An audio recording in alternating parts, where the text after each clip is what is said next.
I also think it's important to get a good understanding of what other hospitals, health systems are doing nationally, so we don't have to continue to reinvent the wheel.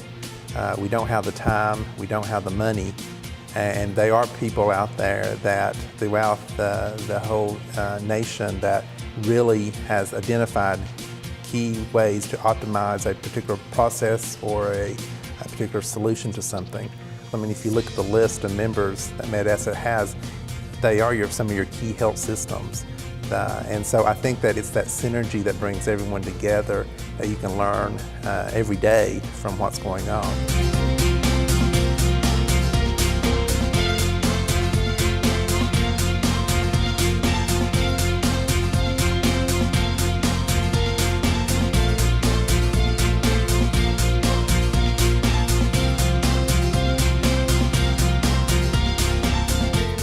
You know, the real value of this event is networking.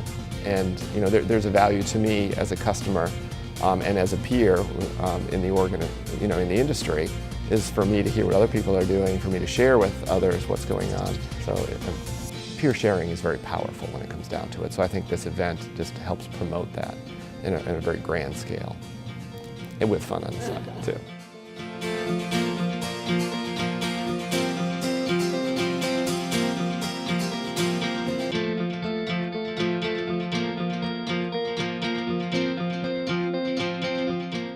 My purpose today in talking about healthcare insurance reform, which is really what this bill was, it really wasn't healthcare reform so much, because healthcare is so big.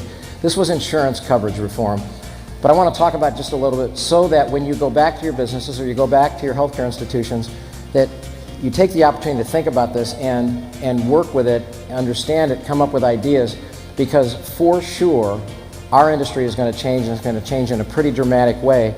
This bill in the short run does some things, but in the long run I think I'm going to talk about this, I think it raises some opportunities and some other issues. That's sort of where my first dream came from, where I really started to making the Olympic team, to representing our country, to wearing the stars and stripes and the red, white, and blue, and that started the whole process.